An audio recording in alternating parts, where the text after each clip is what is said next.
नमस्कार दोस्तों, क्या आपके किसी परिचित की दुर्घटना में मृत्यु हो गई है? क्या आपके किसी परिचित की दुर्घटना में आंशिक रूप से विकलांग हो गया? तो उसे कैसे सरकारी सहायता राजस्थान के अंदर दिलवाएँ? उसके बारे में आज हम जानकारी करेंगे। आज हम जानकारी पा रहे हैं, आयुष्मान के तहत कैसे दुर्घटना बीमा क्लेम करें या किसी तरह की क्षति अगर पहुँचती है, जैसे हाथ, पैर या दोनों पैर, दोनों हाथ खत्म हो गए हो, तो उनको कैसे फ़ायदा दिलाएँ? ऐसी घटनाएँ होती रहती है। आस-पास किसी की भी ऐसी घटना हो तो उन तक ये संदेश, ये सूचना ज़रूर पहुँचाएँ कि इसमें भी क्लेम किया जा सकता है और कैसे किया जाता है। इसका प्रोसेस मैं इसमें दिखा रहा हूँ। सबसे पहले आपको देखना है कि जो प्रार्थी है उसके आयुष्मान या चिरंजीवी में बीमा है या नहीं।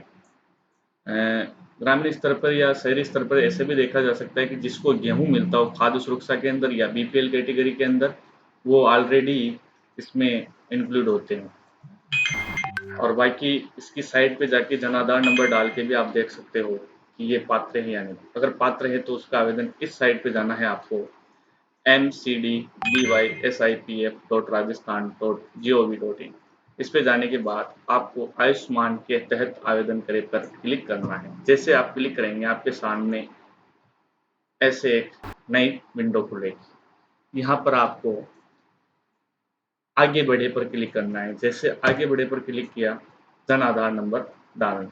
जन आधार नंबर डालने के बाद खोजे पर जैसे ही क्लिक करेंगे आप यहाँ आगे जाएंगे, एक ओटीपी जाएगी। जन आधार में जो मोबाइल नंबर डले हुए हैं उन पर ये ओटीपी आएगी। इसमें आधार लिंक वाले मोबाइल नंबर का कोई मैटर नहीं होता है। जन आधार से जो लिंक नंबर है उन्हीं पर ओटीपी जाती है।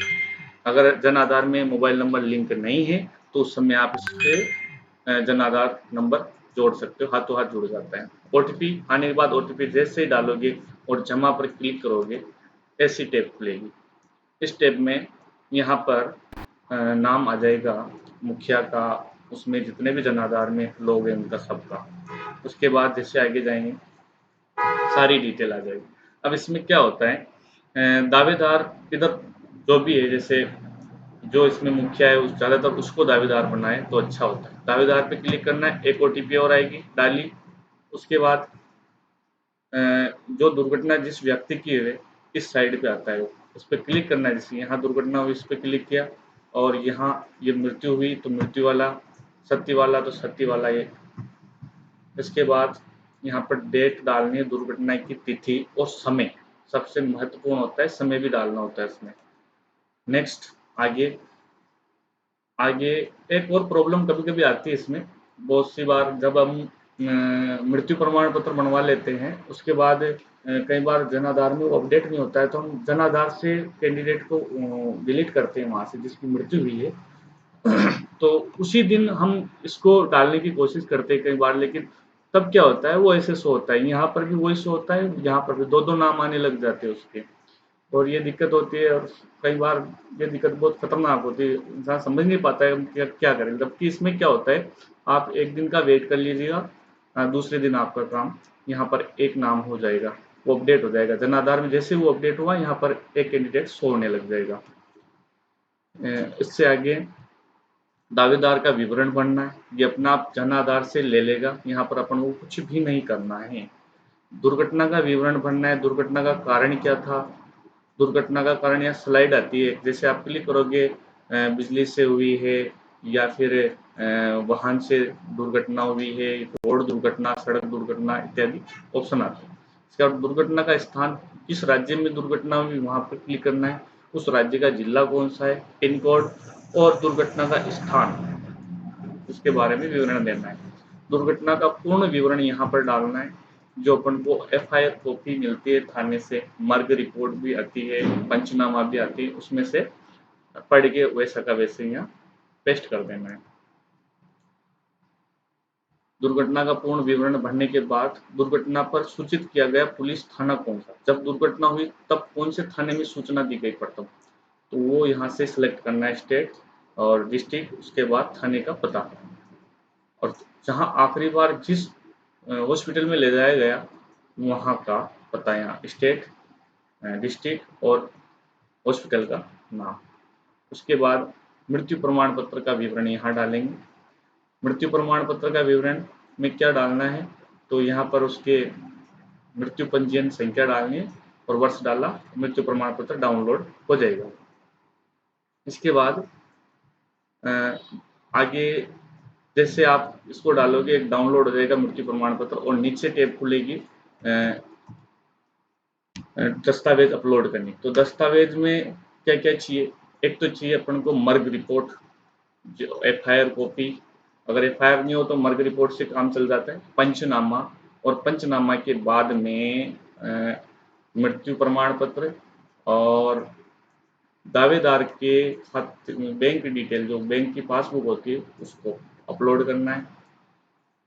ये सभी चीज़ें अपलोड करने के बाद जैसे आप सबमिट करोगे, एक फॉर्म खुल जाएगा, उसकी पीडीएफ निकल जाएगी, उसको प्रिंट करके आपको प्रार्थी को दे देनी है।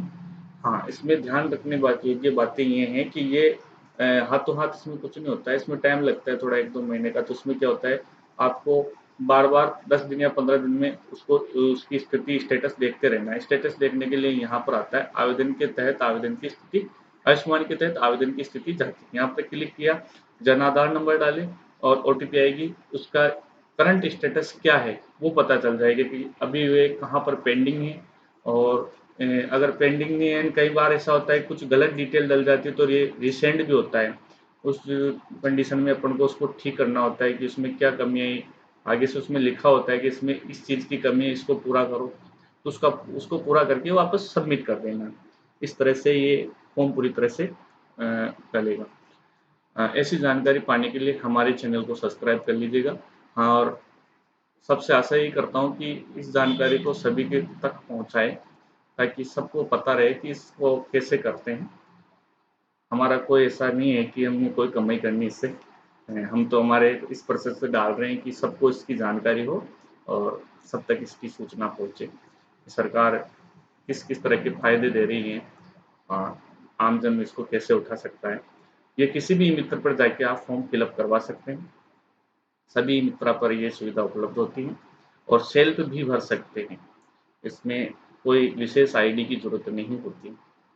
लेकिन जन आधार जब भी अपडेट करो, उसके तकरीबन 12 से 24 घंटे के बाद इसे अप्लाई करना, क्योंकि अगर हाथों हाथ आप करते हो तो इसमें डेटा फेच नहीं हो पाएँगे और आप बार-बार इसको ओटीपी डालोगे, बार-बार करते रहोगे, लेकिन होगा कुछ नहीं, परेशान होगे आप। धन्यवाद। सब्सक्राइब ज़रूर करिएगा, हम ऐसी सूचनाएँ डालते रहेंगे और आप सब्सक्राइब करोगे तो हमारा भी मनोबल बढ़ेगा। धन्यवाद। Thank you.